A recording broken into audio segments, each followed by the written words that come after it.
Hello, today our presentation is going to be about obsessive compulsive disorder, also known as OCD.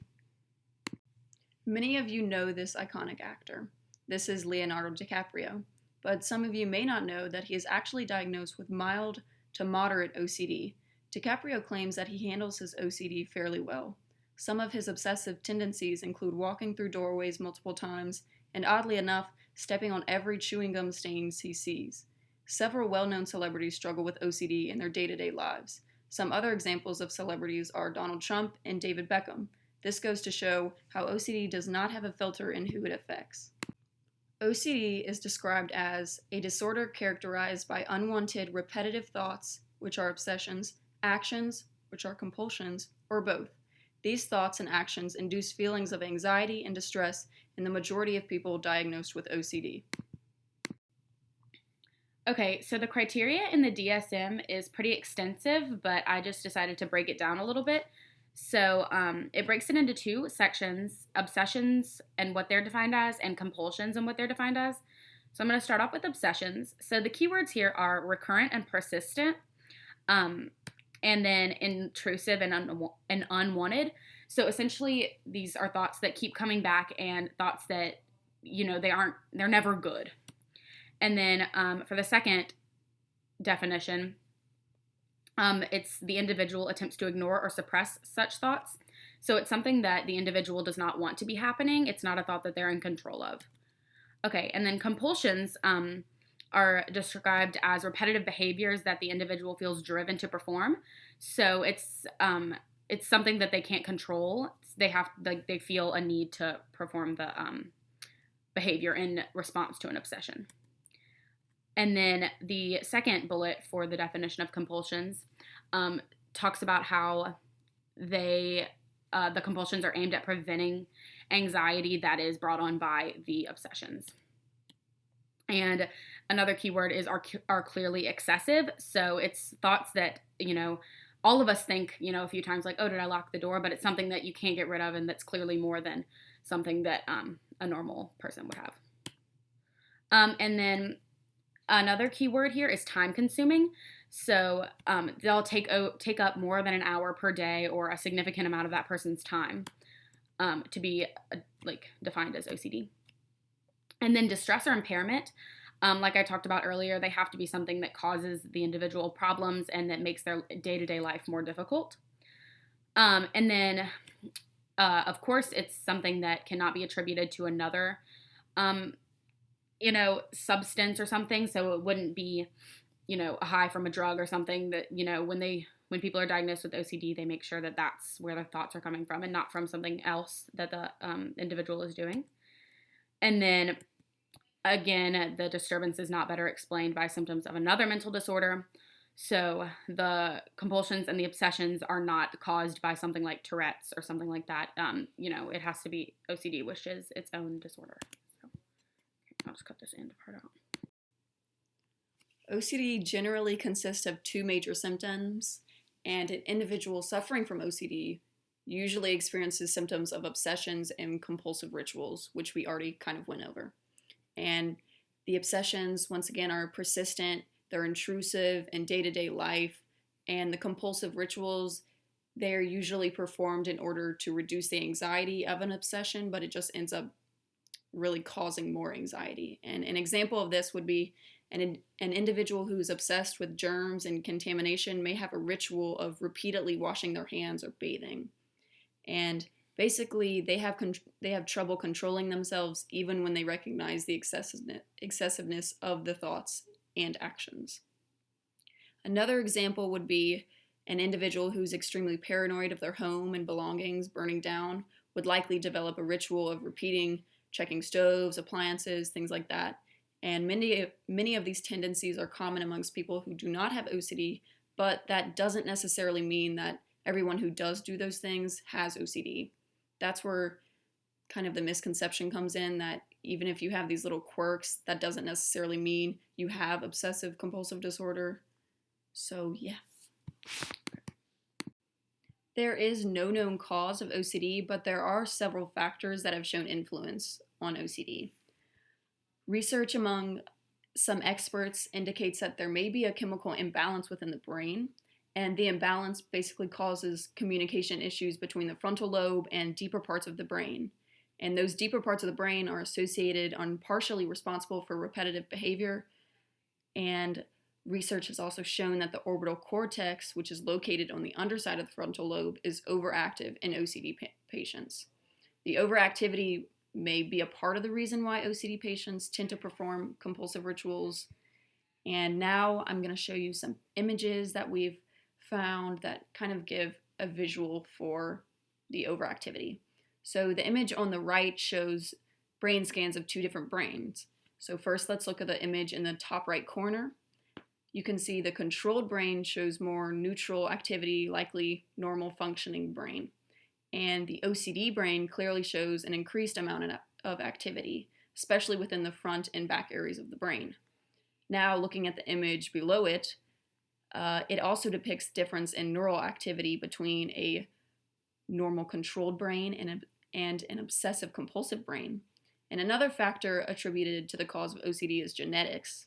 There is strong evidence that the illness can be inherited, and about 35% of individuals with OCD have reported having a close relative who also has the disorder. Although there is no clear cause of OCD, there are risk factors which have the potential to trigger the disorder. As I mentioned in the slide before, family history of OCD is a risk factor. This basically pre-exposes the individual in developing this disorder. And moving on, other risk factors include a history of head trauma, being diagnosed with Tourette syndrome or attention deficit hyperactivity disorder, which is also known as ADHD, having higher levels of intelligence and education, higher socioeconomic status, pre-existing anxiety disorder, particularly PTSD, phobias, or social anxiety, and high levels of long-term environmental stress, and also abnormally low levels of serotonin within the brain. And as we learned in previous chapters, serotonin is a chemical that is produced by the brain that helps regulate mood, appetite, sleep, and memory. An estimated 35% of individuals with OCD are depressed at the time of diagnosis, and the remaining 65% of individuals with OCD are likely to develop depression at some point within their lives. These statistics provide insight into how stressful and mentally draining OCD can become. In order to be diagnosed with OCD, an individual must go through a fairly extensive process. So, for most patients, first they'll go to a primary care physician commonly, or a dermatologist or somebody like that for their symptoms that the compulsions cause. So, say somebody washes their hands, a bunch because they're obsessed with, germs. So, they would have really, really dry hands and go to the dermatologist. And then the dermatologist or the primary care physician will then evaluate them. And if they suspect that they may have obsessive compulsive disorder, they'll send them to a psychiatrist.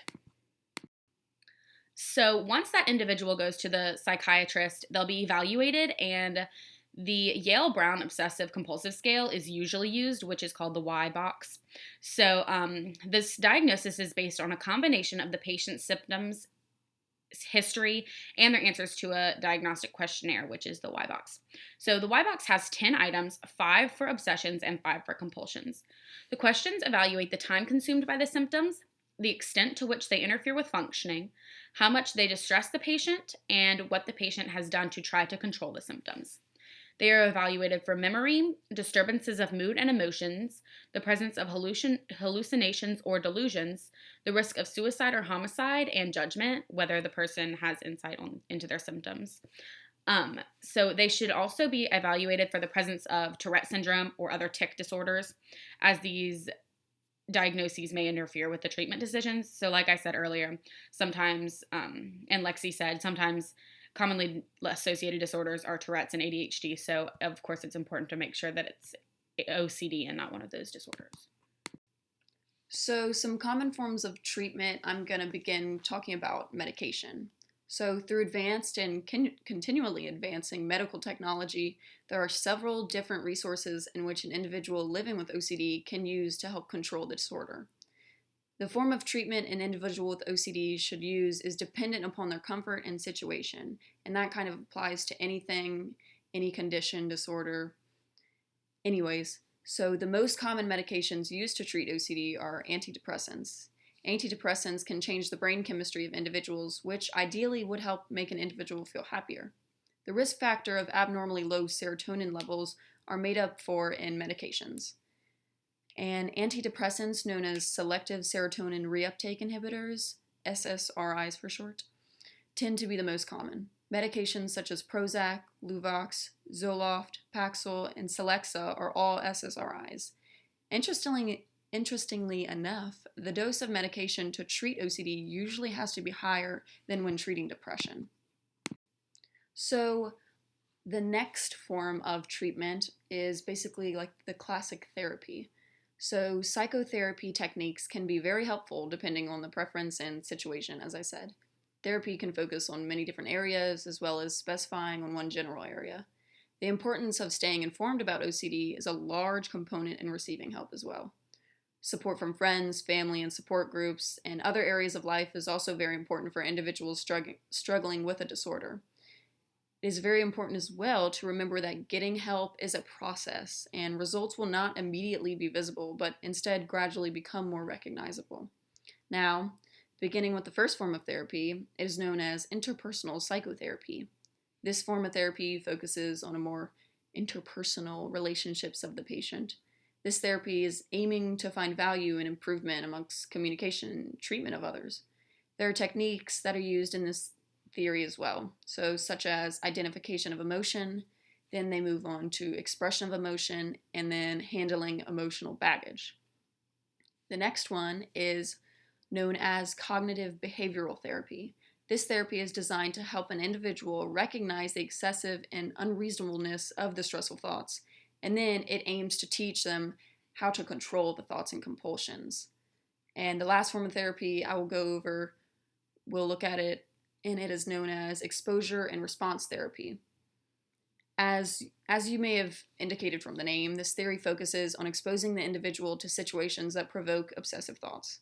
Then, after they are exposed to these obsessive thoughts, the therapist will then prevent the patient from performing the compulsive ritual, because as we mentioned earlier, the compulsive ritual usually, they perform it after the thought arises in order to reduce anxiety.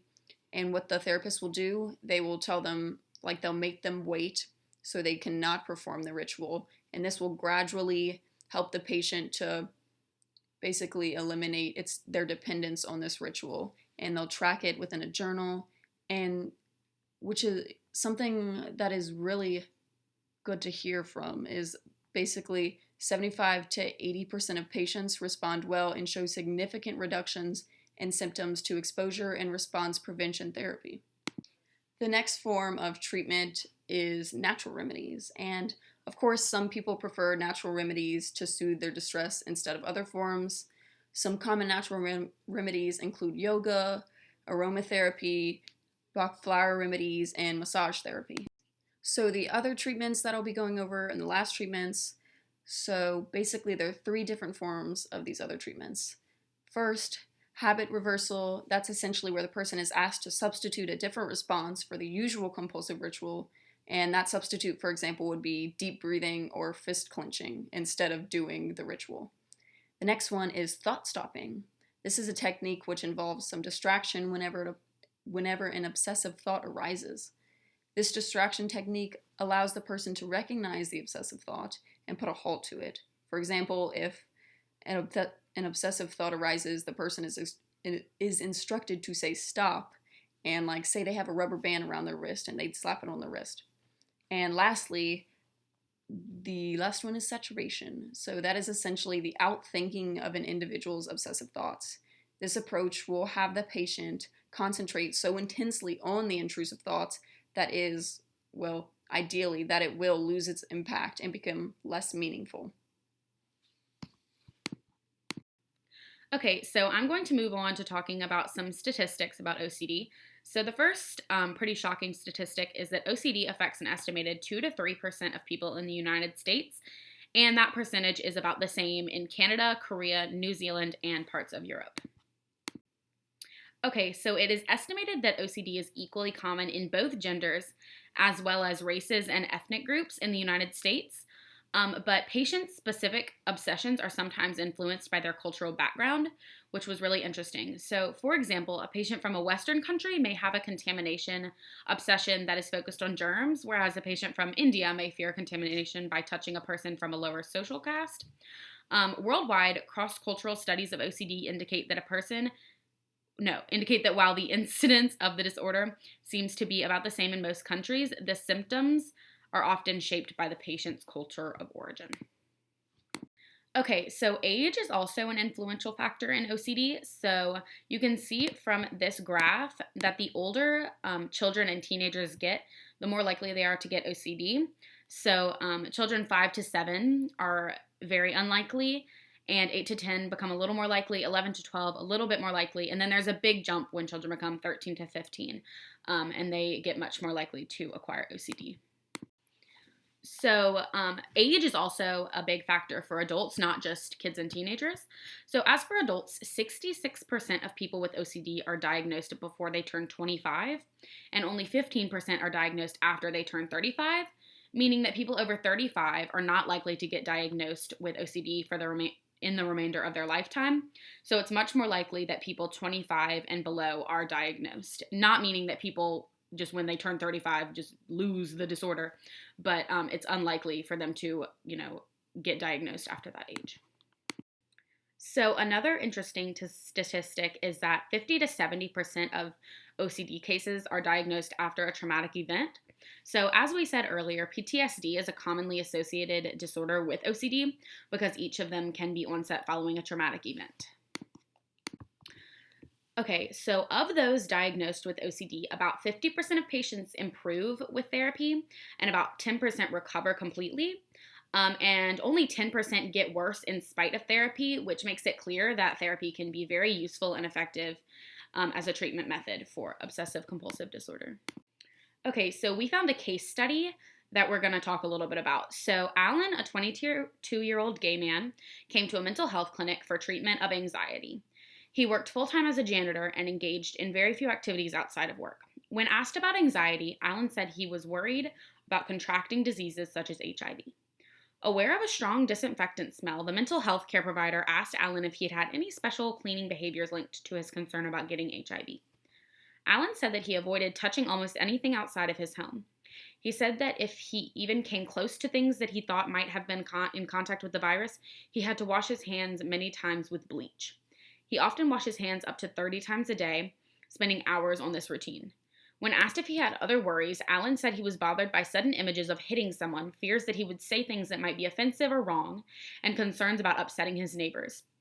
To ease the anxiety caused by these thoughts, he often replayed prior conversations in his mind, kept diaries to record what he said, and often apologized for fear that he might have sounded offensive. When he showered, he made sure the water in the tub only reached a certain level, because he was afraid that if he was not careful, he would flood his neighbor's house. He also has had many compulsions, excessive hand washing, a checking, which is keeping diaries, repeating, often clarifying what he said, and mental compulsions, which is replaying the prior conversations in his mind.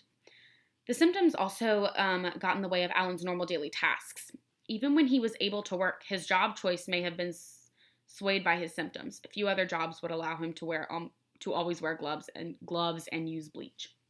Not only did his symptoms consume much of his time, but he appeared to be lonely and isolated, and his qualities of life had been greatly affected by his OCD. So in conclusion, we just wanted to say that we've learned throughout this process that OCD is not, obsessive Christmas disorder, which is a joke that a lot of people will make. OCD is not funny quirks. OCD is not someone who's a neat freak. OCD is not weird, and OCD is not a joke. And last of all, OCD is not a choice. All of us have worries, and all of us, think, oh, did I lock the house? Like, oh, did I leave the stove on? But it's when those thoughts begin to interfere with day-to-day life that it becomes a problem. And OCD is a serious disorder, and although all of us worry sometimes, it doesn't necessarily mean that we have OCD, and OCD should be taken very seriously because it's something that affects a lot of people's daily lives and that is really hard to live with.